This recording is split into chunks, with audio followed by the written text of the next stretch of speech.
All right. I'm going to do a little acoustic version of a single that we just released. It's called Bottom of the Sea. A little acoustic version of it here.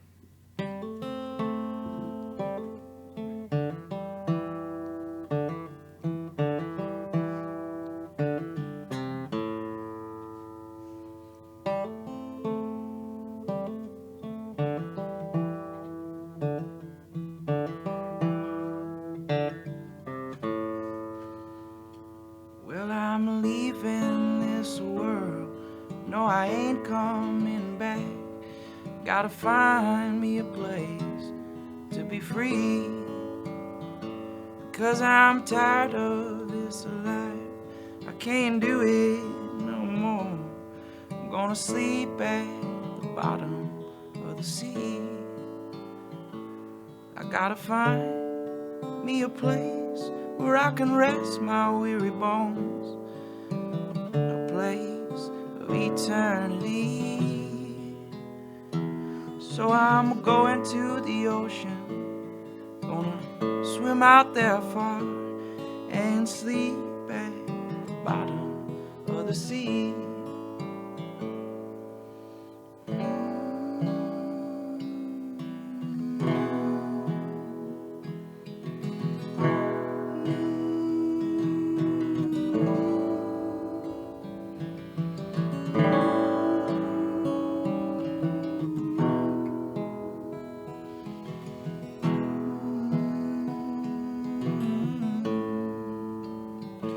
Well, I'm leaving this world.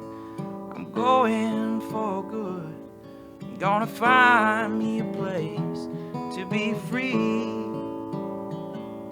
'Cause I'm sick of this city. It's bringing me down. I'm gonna sleep at the bottom of the sea. I gotta find me a place where I can rest my weary bones, a place of eternity. So I'm going to the ocean, gonna swim out there far and sleep at the bottom of the sea. Yes, and sleep at the bottom of the sea. Yes, and sleep at the bottom of the sea.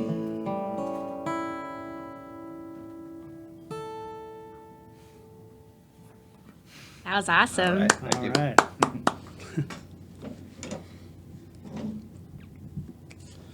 All right, we're back. So I'll do my introduction once again. Welcome to the NEPA Scene Podcast. We're coming to you live from Cole Creative in downtown Wilkes-Barre. I'm Rich Howells. I'm the founder and editor of NEPA Scene. And I'm Brittany Boot, and I'm the owner of Boot Photography Studio. And we're here, of course, with JP from Cabinet. How are you doing today? Great. Thank you for having me today. Thanks for being here. Yeah, great to be here.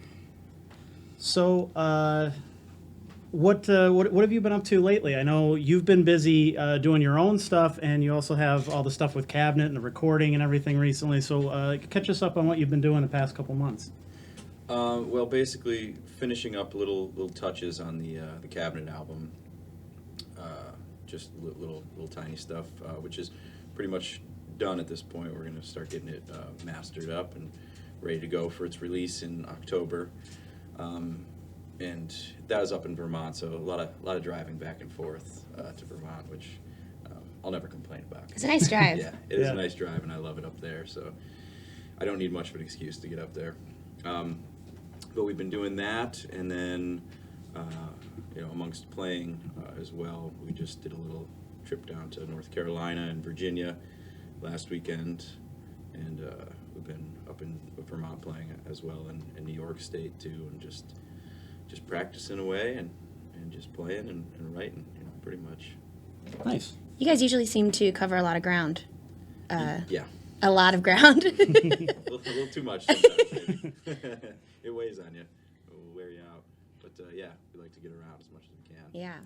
And you guys are spread out a little bit now, these days. So, how does that have an effect on the band and how you guys, practice and get together and record and things like that? It's It's interesting. It's tough because Pappy, he lives up in Vermont, in Burlington, and Mickey lives in Baltimore now. He's been there for a while. So, yeah, it's tough to get all 6 of us together at the same place when we're not out on the road playing. But obviously, it's important to get some good practice in. So, we try to usually meet up, a day or two early and get a little bit of rehearsal in before a run, or something like that. And we're always exchanging ideas through email or just talking to each other on the phone and stuff, or Google Hangouts. Sure. But also, some of us, the 4 of us that live around here, we get together and practice, just the 4 of us sometimes as well. Now, you guys are defined as bluegrass, but I think you kind of play around with and transcends the category, so to speak. So, do you think of it as bluegrass, or do you think of it as something else entirely? I do not think of it as bluegrass, no. I mean, we do cover some bluegrass songs, and we enjoy playing bluegrass and have the instrumentation for it. But it's pretty far from bluegrass a lot of the time. Sure. So especially at this point now, 4 albums in. This will be the 4th one coming up. Studio albums, this will be the let's see, it'll be 4. Okay. 4. Yeah, and it's certainly evolved a good amount since that first one, which also wasn't bluegrass anyway, but it was much more in the vein of bluegrass on that first album, for sure. Sure. Now, you also have kind of an interesting mix of, from the interviews that I've read of, personal musical influences. How do they play a role in the songs that you're writing with Cabinet and in your own personal music as well? They play a big time role, of course. We're all like sponges, listening to, all sorts of music from reggae to heavy metal, throughout the band. But it definitely influences my songwriting for sure, what I'm listening to. I had to stop listening to country music for a little while, actually, because I was only writing 3-chord, sad heartbreak songs. And I said, well, maybe put the George Jones down for a little bit.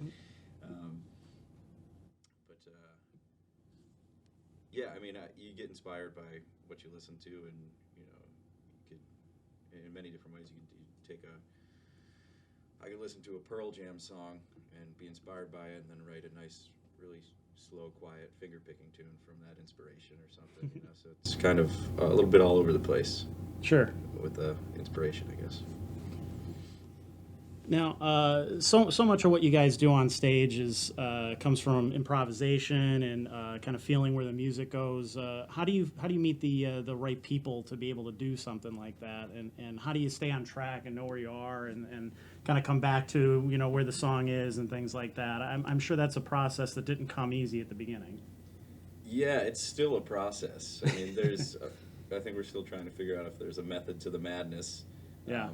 But definitely, when you play with each other for 10 or 11 years, you definitely start to know people's tendencies and where something is eventually probably going to go in a jam or something.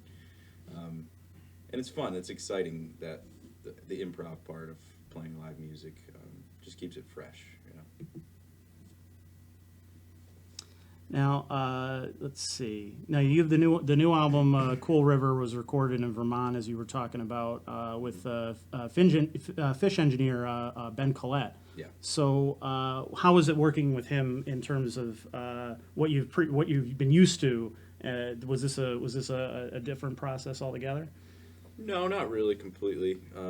We've the first few albums we did, we recorded with Eric Ritter up at the Windmill Studio in Mount Cobb, which is a great little spot. Yeah, it's beautiful there. Yeah, and I'm recording some solo stuff up there. And they do a really great job. Yeah, he does an awesome job. He's got excellent equipment, and he's just a super nice guy to work with.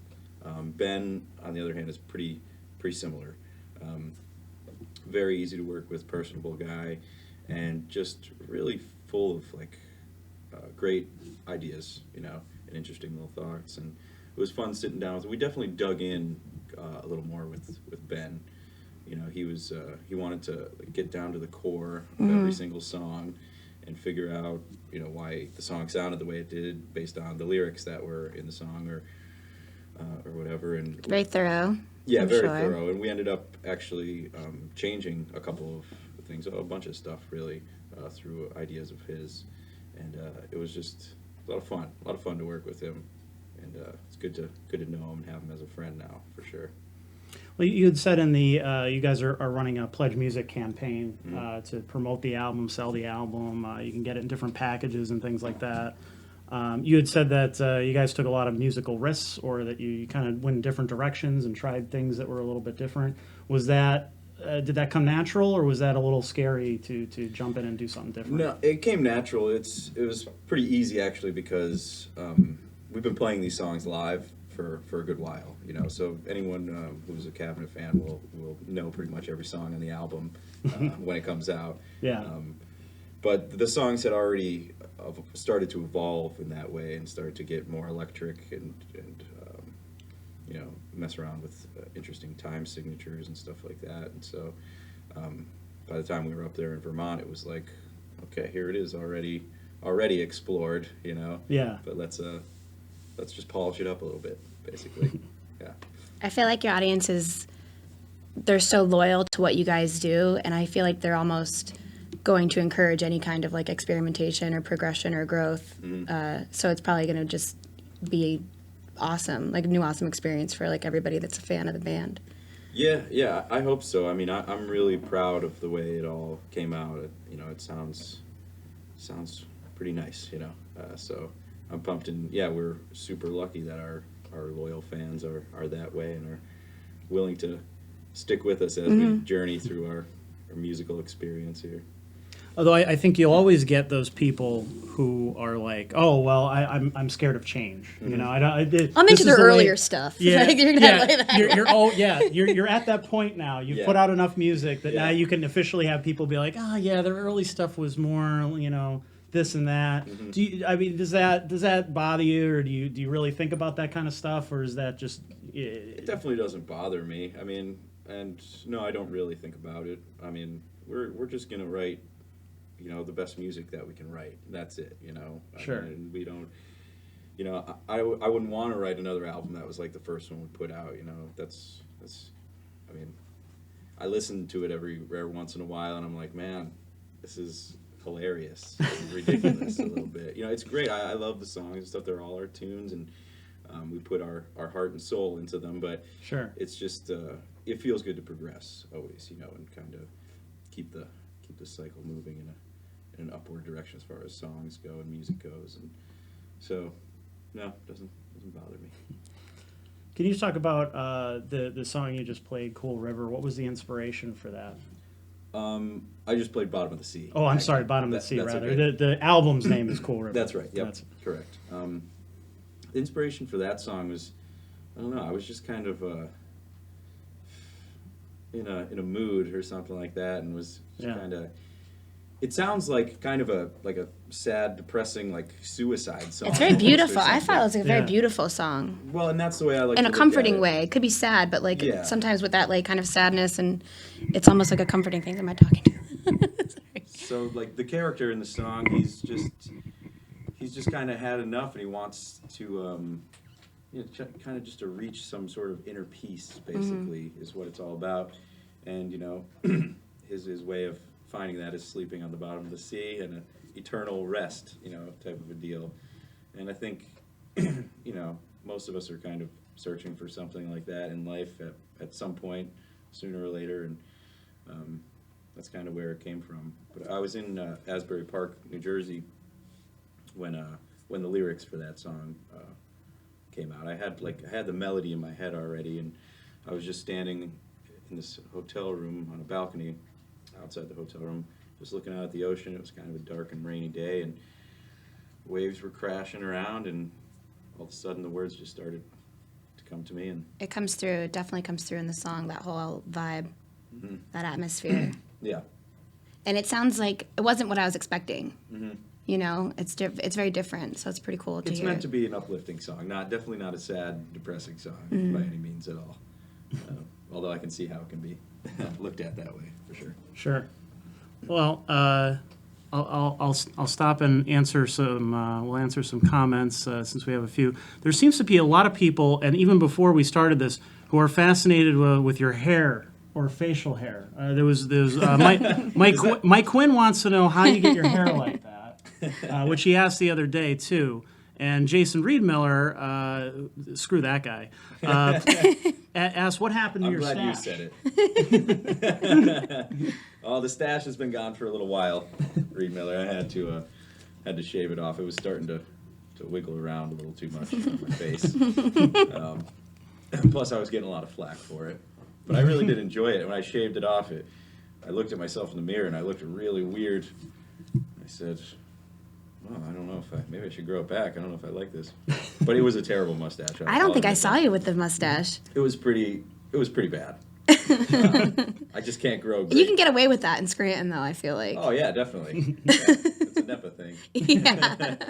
But yeah, I just don't grow facial hair well. My dad, he told me, he was like, "Look, bud, don't hold out. Like you're gonna be about 40 before you grow like a good beard or mustache or anything." So, but I gave it a shot. And Mike, I get my hair like this by before I leave Scranton to drive down to Wilkes-Barre. I put a bunch of bacon grease in my hair, and then I just ride with my head out the window the whole time. So that's how that works. It does have a nice swish to it. Yeah, I put a little swish. I kind of did it real quick before I ran out, so I don't even know what it looks like right now. It looks good. It looks decent. That's the first thing I noticed when I saw you. I was like, oh, it looks pretty good. All right. Good. Yeah, you'll be all I right. did it myself. Big deal. It's kind of almost like a throwback, too. It'll kind of like a 50s cool guy hanging down by, like, the ditch, like, trading pink slips with people. That's what I get from it. I like it. All right, cool. I'll take that. I definitely accept that. Mike seems satisfied with that answer. Okay. So we'll move on. Great. You mentioned the Windmill Agency and that you were recording there. So what kind of solo stuff are you working on, and how does it differ from what people might be used to through Cabinet? So there's probably a decent amount of Cabinet fans that have heard me play solo, and it's not anything that's much different than that, really. Which is I'm recording a couple of tunes that are going to be on the Cool River album. A couple of those songs that I had written for that album, I'm doing just more of like a broken down acoustic version of them, and just kind of. It's interesting. So I'll write a song, and I'll have this idea of it in my head of what I think it will be, or what I want it to be, and then I'll bring it to the band, and then it morphs into this whole other animal half the time, which is fine. I love that. I love, letting the guys work their magic on the songs, really, and turn it into something else. But so a lot of these songs, at least the ones that I played with Cabinet that I'm recording, they're going to be just more like my original idea of what I wanted the song to be like, and it's pretty cool, actually. My mom wrote all the lyrics for one of the tunes that I'm recording as well. That's awesome. Which I'm pretty excited about, writing a song with my mom. Never did that before, and she did a pretty good job. So I'm pumped for that one. It's about drinking bathtub gin and dancing around. Are you playing any solo sets at the Breakdown? I am, yeah. I'm playing, well, it's going to be a duo, actually. It'll be myself and Roy Williams, Brother Roy. Yeah, he's real talented. Yeah, him and I are going to do an Everly Brothers / Leuven Brothers cover Nice. set. Yeah, it should be fun. That will be cool. Yeah. Oh, yeah, and Roy's incredible. Love that guy. So I'm looking forward to that. Nice. Well, for those who don't know either, the Susquehanna Breakdown is going to be back for the 5th year on Friday, May 19th and Saturday, May 20th at the Pavilion at Montage Mountain. Maybe we could talk a little bit about how that got started originally, because one thing that I've always taken from a lot of local musicians around here is a lot of them either dreamed to be or kind of met the dream of being able to play the Pavilion. It was like their big thing. Like if I'm going to be a local musician, I want to play on that stage that I grew up seeing, all these concerts there that maybe influenced me or stuck with me in some form or another. Was it the same for you, being able to play the Pavilion? It wasn't something that I wanted always necessarily, but I will say that after the first time I played on it, I was kind of like, whoa, yeah, all right, that happened. That's cool. Like, Yeah. that's pretty cool. I'm happy to be in that club, But I mean, I've seen a million shows up there. I love it. I have my qualms with it too, but it's a great. I think everybody does in some Yeah. form or another. But it's a great stage, and definitely proud to played on it and to continue to play on it for sure. Now, how did you even approach the idea of getting a festival up there? I know that Bill Owner had a lot to do with that as well. Oh, absolutely. And the band and everything. But how did you guys get the idea to say, hey, we're going to do a festival and we're going to do it here and we're going to do it big at the Pavilion. We're not going to just do a small thing at a small venue. Like, we're going to go big with something like this. Yeah, it was really pretty much all Bill. He got it all together. He made a couple of relationships with some Live Nation folks, and it just, he had it set in his mind that he wanted to, have a cabinet festival, and he basically just steered the ship. And the first year we had it was called the Old Farmer's Ball, right? Which we realized somebody else had copyrighted already, some like dance party down in Louisiana or something like that. I don't even know where, but they were kind enough to let us use it for that one year, and then we changed it to the Susquehanna Breakdown. But yeah, Bill has been a big driving force behind the whole thing for sure, and it's cool. I love to see how it's progressed and what it's turned into, and it's just a good time for all. Good times be had for all up there on the mountain. How has it evolved over time, not just for the audience, but for you guys as performers and organizers, deciding what bands are going on there and stuff like that? It seems to have grown more and more every year and attracted bigger names. And, it's even been written up in, like, Rolling Stone and stuff at this point, which, that's a rite of passage right there. Yeah, sure. That's incredible. An honor, absolute honor for sure. But yeah, I want to say, every year I want to say, well, this is the best lineup we've ever had. Yeah. But I look back on some of the lineups we had, and I'm really proud of all the lineups. Every year that's we've done it. But it's cool to attract the attention of a band like Green Sky Bluegrass or the Wood Brothers for sure, like we have this year, Keller Williams. So it's definitely we're moving up in that sense, but. We've had Railroad Earth and the infamous String Dusters there, last year as well, right. And a whole bunch of other great bands, Ryan Monteblue, and so the music has just always been good, in my opinion. Even the first year was a small little lineup and not too many, heavy hitters on there or anything, but the music was great and it seemed like everybody had a good time. And I think as long as that's always there, that's what matters the most. If the music is just good music. Sure. What I think is really cool about the breakdown is that it's also pretty family oriented. Super family. Which I love. I think a lot of people appreciate that too. I love that too, and everyone seems to basically police themselves. So it's not like, we don't have to hire 1,000 policemen to be up there or anything like that. It's not a which not also a just Disco gives it a Biscuits whole different kind of festival. authoritative vibe, which never ends up Exactly. a positive. Yeah, and so it's great. Everybody looks out for each other and kind of polices each other, and and yeah, there's lots of little kids up there, and we like to make it that kind of environment where everybody can have fun, and you can party too, but you just be respectful, and, Yeah. and it's a good time. Yeah, not just at the Pavilion, but a lot of concerts. It seems like a lot of things will get out of control really quick and things like that. And it's completely not that vibe at every breakdown. I've been there since the first one. Nice. It's always so relaxed and so cool. And you don't have to. I think the thing too is people don't seem to get that if you don't think it's your type of music that you shouldn't go out and give it a try. Sure. Like I think for what you get for how cheap the tickets are, I think it's one of the best deals you can have to see a show in the area all year long. And I think people maybe get turned off by the idea of, oh, it's bluegrass, I don't know what that is, or it's country, or it's this or that. But I think there's so much else going on in not just your music, but all the bands really, that I think anybody can dig it. It's not something that... There's something up there for everyone, for sure, especially this year. We have Turquoise, who are So much fun. super funky, So if you're not into bluegrass, chances are you're gonna like that, and they're gonna knock your socks off. They're incredible. But yeah, you're right. Just go up and give it a try. You're probably gonna enjoy it. Yeah. Probably gonna enjoy yourself.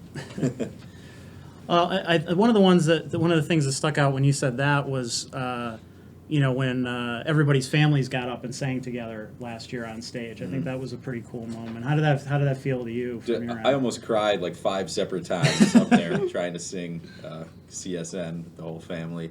It was awesome, man. I mean, we got done with that, and I was like, crap, we can never top that. That's it. we just leveled off, you know.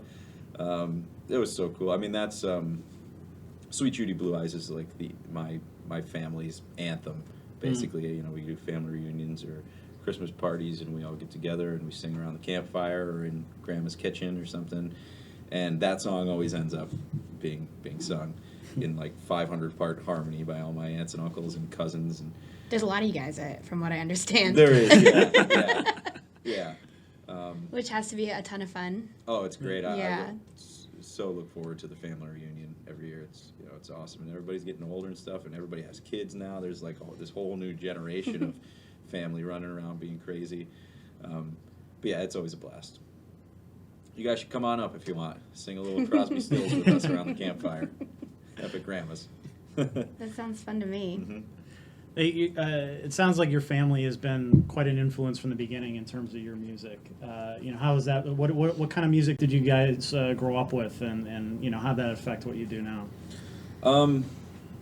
I remember my parents always listening to a lot of Crosby, Stills, and Nash that I've mentioned a couple times here, and you know, like Beatles, of course, but also one that was really big with my entire family too was James Taylor. We all just really celebrated the whole catalog, and I mean, that guy is incredible. Yeah. Ridiculous musician and songwriter, and so he's played a big role. Not that I feel like I write music like his at all, really, but I mean, I love him. I love his style. And some people think he's a little cheesy or whatnot, and maybe he is, but he's great, super talented guy. So he's been a big part of family musical inspiration, for sure. Well, we got a few more comments, so I'll jump back to them. I'll try to do that periodically. Let's see. I had one. Does it just keep refreshing itself, like? Yeah, it's kind of not very conducive to what we're trying to do here. Mike Quinn said there wasn't a dry eye in the house during that family sing-along. Oh, man. It was so great. So much fun looking over at I saw pictures from dad, that. Unfortunately, I wasn't grandma. there, Oh, but I saw pictures. it was a pretty good feeling. It was. It looked like a great feeling, great vibe. Jeff Fuchs says, any insight into the acoustic set this year? Last year was probably the most touching experience ever. No, Jeff. To be honest, we don't really have it all together yet. It'll be a shorter set like last year's was, 30 to 45 minutes. But we'll make sure to make it interesting and fun for you, that's for sure. And Rich Stoller says, anything special planned for Delfest 10 this year? Maybe, Rich Stoller. Maybe. We are definitely going to be doing so through our Pledge Music campaign. We one of the things you can buy as a pledge was an acoustic festival campground set, and we sold a couple of those. So we'll be doing those at Delfest, which will be fun. And those are pretty much open to anyone and everyone. So come and hang out with us there, Rich, and the Bobecks and the Skidmores. Yeah, otherwise there might be another thing or two up our sleeve, but nothing I'm going to talk about right now. That's fair. That's fair. Good call. Ryan says, you have to do another jazz cafe show for shits and giggles. Cut it off at 150 tickets. Memories. I'm old. All right, whatever you want, Ryan. See that? All you have to do is ask and you shall receive. Something like that might be cool, kind of like a more exclusive, like, not like an invite only, but a smaller, like more private kind of intimate evening, something like that would be cool. Do you guys do anything like that? We played in at the Elk Creek Cafe in Millheim, Pennsylvania, like a year or two ago, and that's pretty like nice little intimate spot to do a show. But otherwise, excuse me, no, not really. So we'll get back to our questions then. Screw you people. No, I'm kidding. Hey, don't talk to cabinet fans like that. Don't worry, guys. I got No, your back. no more, Got your no back. more questions about hair. Okay, that's it. What's other than the acts that you guys chose? What's going to be different about this year's breakdown? It's just gonna be more awesome than all the rest of them. No, it's gonna be. We don't really want to make it different. You know, we want to keep that same kind of family fun vibe that goes on. That's the goal every year. So the only thing that's going to be different is it's a different year, really. You know, we're otherwise trying to keep everything the same, and the bands are different, but yeah, I want to keep it the same as much as possible. Bill always seems really dedicated to that event and dedicated. I mean, you guys all do, the whole band. You guys all seem very dedicated to making sure that everyone's enjoying themselves and, you know, having a good time. And there's always like a good energy in the atmosphere. So That's what it's all about. Yeah. It's like the ultimate show to really hang out with the fans, you know? And that's like, we want to offer ourselves to them, you know, that weekend. Because, you know, it doesn't always work out that way. Sometimes you play a show and then you got to scoot and run and get to your Yeah. hotel or drive for 1,000 hours or whatever it may be. But it's a whole weekend of really just hanging out and enjoying each other's company, you know? So yeah. that's what I look forward to most about it, for sure. And do you prefer that over, you know, the shows on the road? Is it a little less pressure, a little more fun for you in terms of? Absolutely, yeah. It's way less pressure. You know, I mean, still have to make sure we perform well, Right. of course, but it's very relaxed, and it's 10, 15 minutes from my house. You know, it just feels so comfortable up there at this point, being the 5th year we're doing it, and it just feels like home. You know, so yeah, it's definitely way better than driving a whole bunch in between shows. Yeah. Now, you guys have a lot of transition in the fan base when it comes to, you know, there's a lot of jam band people and things like that are into what you guys do and vice versa. One of the things that I think is interesting about that whole scene that people from outside of that may not know or may not even understand is a lot of people will record everything that you guys do and then put it up for free online. And to guys like Metallica, that probably blows their minds and makes them think, why the hell would they do that? That's you know, you should charge the people for everything, you know. And you guys kind of have a policy of, you know, just let everybody, you know, let everybody do those things. And you guys have personal friends that do that and put up great recordings that you can find online right now. Is that always been your feeling on it? Like, it doesn't really, do you feel like it has a huge effect on album sales or things like that? I mean, I think what it comes down to is people love it. They love to be able to listen to the show, especially if they weren't at it. You know, if they can have access to it the next day, you know, be able to listen to it on their drive to work or while they're cooking in the kitchen or whatever. You know, that's just, it seems to make them very happy.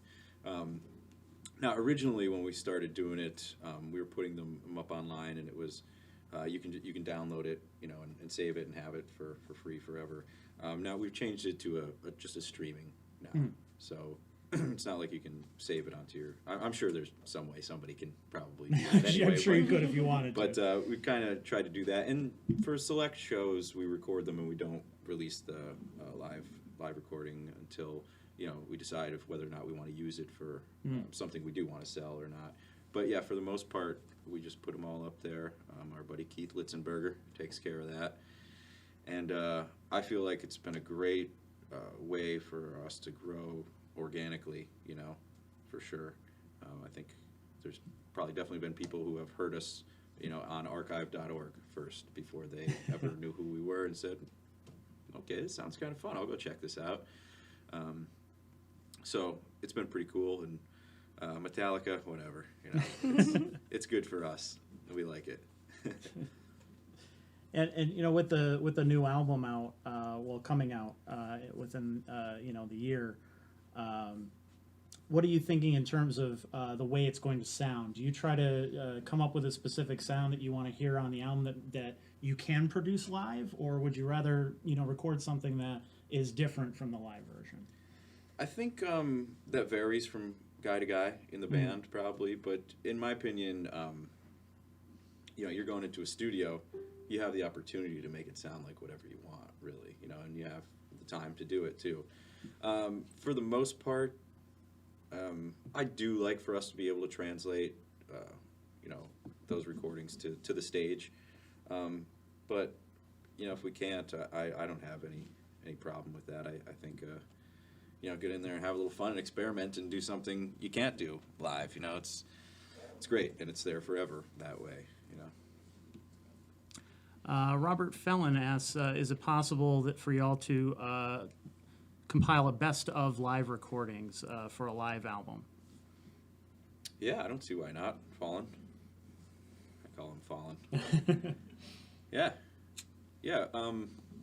Why don't you get it together, actually, and then I'll review it. There you go. Yeah, make them do the work. I'm just surprised he asked a serious question and wasn't like making fun of me or something. That's not a bad idea, Bob. I'm gonna. That is actually a really good idea. That would be really cool, and I bet a lot of people will be interested in it. Yeah, totally. Now, do you think of things in terms of a best of? Do you think like, okay, these are the tracks that I would put on something like that, or is that something that more the audience decides? Like maybe you think, this song's more of kind of a B-side kind of thing, but then it goes over really well, and you think, oh, okay, maybe it's not. It's funny, like I want to say, like, I think I know what songs the crowd responds to the best, but I don't know. But everybody's different. We could possibly make an album like that, and then somebody will say, well, why is this song on here, and why is this song not on there? Right. So I don't know. But there's certainly fan favorites, for sure, that are obvious, I think, to us and to everyone. But as far as knowing exactly to do a whole album like that, it would just... it would be up to us, for sure, what we want to put out, but I don't know. It's definitely not time for a best of cabinet album, I don't think.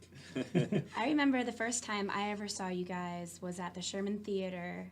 It wasn't the Halloween show. It was just a different show. I think you guys were playing maybe with Railroad Earth. Mm-hmm. It was like 4 years ago. Okay. And I had never... that like Thanksgiving I think it was like around Horn of Plenty? Thanksgiving. Yeah. Yeah. So I had never seen you guys. I never even heard like any kind of music that you guys had put out before, so I didn't know what to expect. And I remember I was kind of like, I didn't really know many people there. I wasn't really a part of the scene. Mm-hmm. And I was kind of like roaming around the audience, like, all right, like what's this all about? Mm-hmm.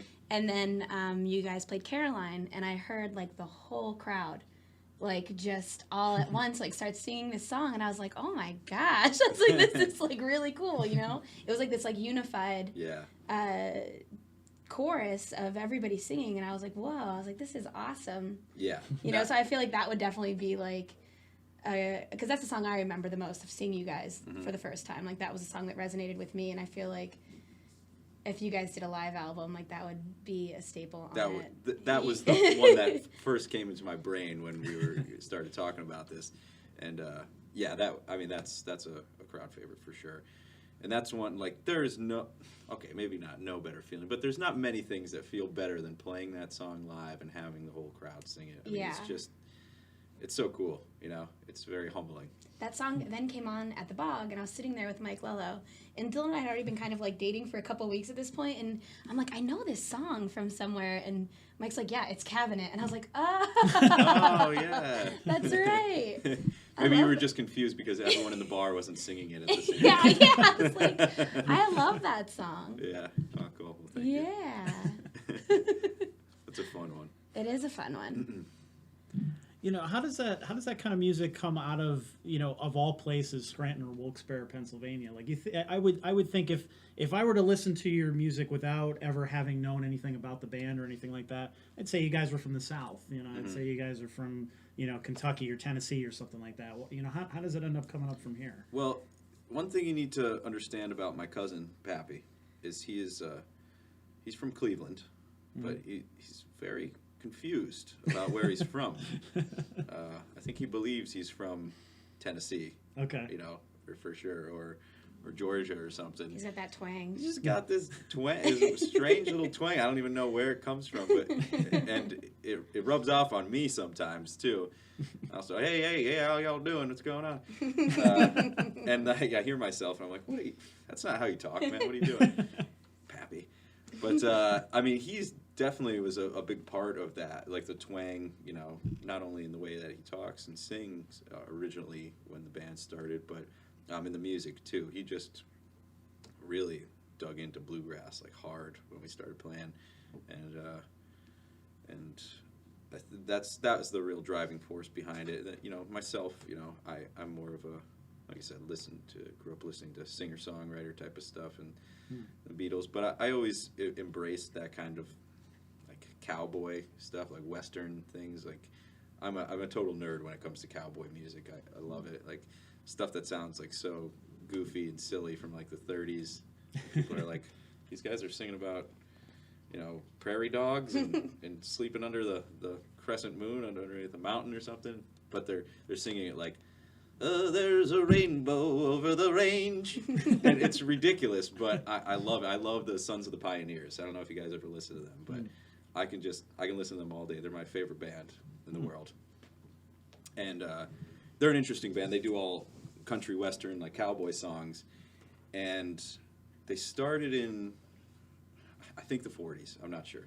But either way, the band has never stopped playing since then. They reincorporate new members, and so the band has just never stopped. There's still a band today. I don't think there's any of the original members in the band, but they just keep going. So it's like the great grandsons of the Pioneers now, or something like that. That's pretty cool. But yeah, I just love the tradition of it, and I love like that whole, like, you know, when the West was really untouched still, and you know, we came over here and conquered it or whatever, and it wasn't fun. Like the songs are very romanticized about how it would be nice to be a cowboy and how the life could be good, but it was a terrible, crappy life, from what I understand, from what actual history tells us. But I like to romanticize about it as well, and believe that I could be just another cowboy riding my horse off into the sunset with a piece of straw hanging out of my mouth. Very American. Yeah. Yeah.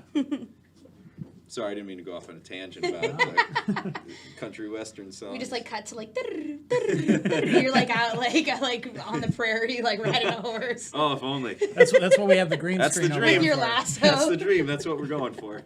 Oh yeah, my lariat by my side. Yeah. Get a little hobby horse. Yeah.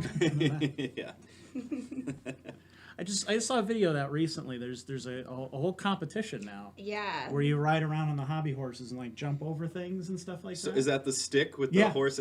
Yeah, Very they stick with the horse, serious. and they're like dead serious doing it too. Wow. They're like so competitive. They got the face on. Like Wow. Yeah. It's Cowboy pretty, gear and everything? Yeah, it's pretty intense. I'm going to have to check that out. What is it called? A hoppy horse? A hobby horse. Hobby horse. Okay, Yeah. of course. I don't know what the competition is called, but it was all over the news the last couple of Do days. you so. win money? I would guess so. Why, I mean, how, I'm gonna have to sign There has up. to be some incentive. I mean, right? either that or just The the glory. glory, you know. Hobby horse master. Now I'm like forever gonna think of you like when Billy Madison goes to like his happy place. Oh yeah, I'm on the prairie. Yeah. Yep. Or in the mountains. Yeah. Riding off into the sunset. on a hobby horse. Yeah. Robert asked, do you guys ever plan on getting to the West Coast? Yes, indeed. Yes, indeed. We won't be all the way out there, but this year we'll make our way pretty far out there. Not at liberty to say where yet, but we'll be out that way. I'd love to play in California more if possible. You know, we've played there once, so I'd love to get out there some more and really hit some of the cool spots there. I feel like they would embrace you guys very much on Yeah. the West Coast, especially like Northern California. That's where it's all going on for kind of what we're doing now, you know, like, I mean, I know like the String Dusters and Railroad Earth and Green Sky and a whole bunch of, Horseshoes and Hand Grenades, and that's where like the bluegrass, trash grass, or jamgrass, or whatever you want to call it, that's like where it's going on, Colorado and Oregon and, Yeah. you know, even the Dakotas and California, for sure, and Utah. So, yeah, the more we can get out there, the better. So hopefully you'll be seeing a lot of us out on the West Coast. Yeah. I think that would be great for you guys. Yeah, I think so too. Adam Lash asks, when you were in Burlington, Vermont a couple weeks ago, were you able to check out our fine state? Do you get the chance to try a nice maple creme? I don't know what that is, but that sounds awesome. You know what? When we were up there, I did not try one of those, but like 2 or 3 times ago when I was up there, I had one. I stopped in this little diner. Me and Mickey, our guitar player, we stopped in a little diner on the way home, and sure enough, the waitress had made some of those, and she was entering them in a competition. And I said, well, if you need anyone to test them out and make sure they're delicious or not, me and Mick are here. We'll give them a try. And she was nice enough to give the 2 of us one. And yeah, they were real good. And I love Vermont. But I didn't get to check the state out too much when we were there. It was kind of an in and out type of deal.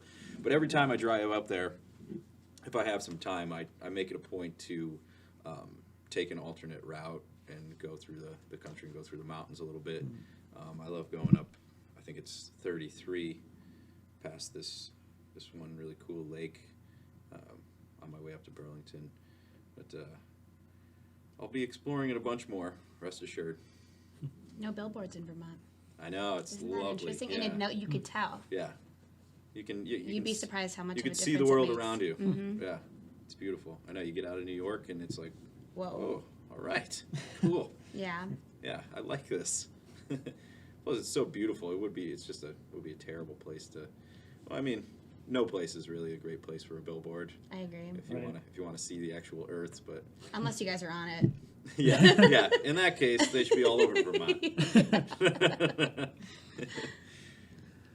Shauna Ashley says, would prefer to have Cabinet here in Baltimore tonight over Metallica. So another jab at Metallica. Oh, look, Wow. nothing against Metallica.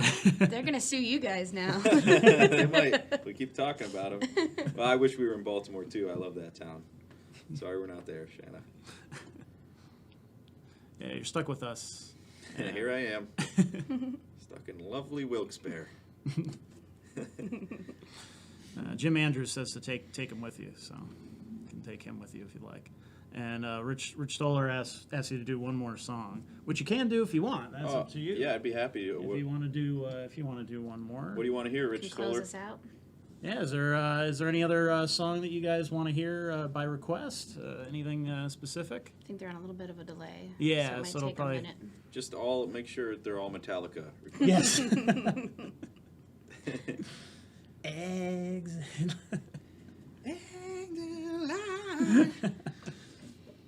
Off to Neverland. That'd be interesting to hear. Would it be at the top? Cabinet version of that? Yes, it's backwards the way that it shows it, so it actually is up here. Tower. Tower. Okay. All right. You do the tower. I like that one too. All right. How Well, much time let's do we do have it. left here? 6 minutes? Okay. Great. yeah, Perfect. we got time. All right. Cool. Let's do another little song here. Jared, are you ready for him to do a song? Cool.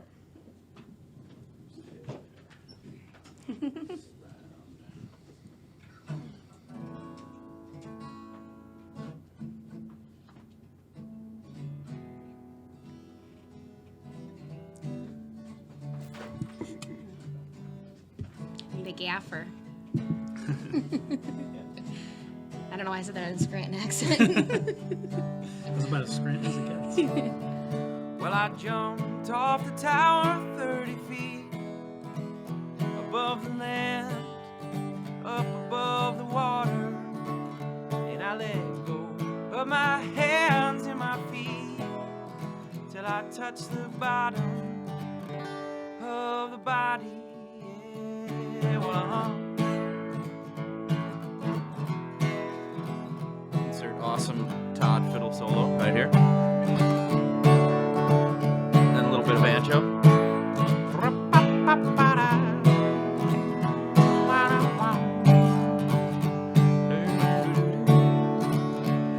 Well, we walk along the railway, center tracks.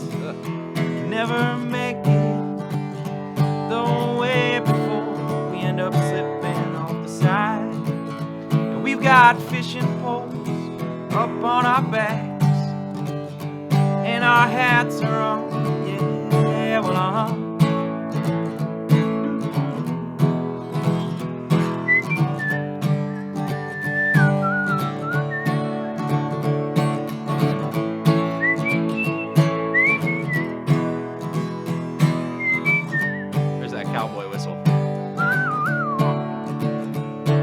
I jumped off the tower 30 feet above the land, up above the water, and I let go of my hands and my feet till I touched the bottom of the body. Yeah, well,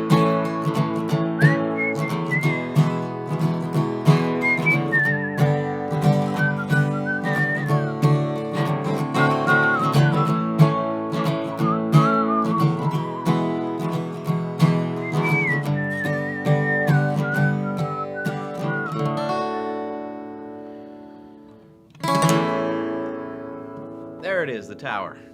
All right. Thank you.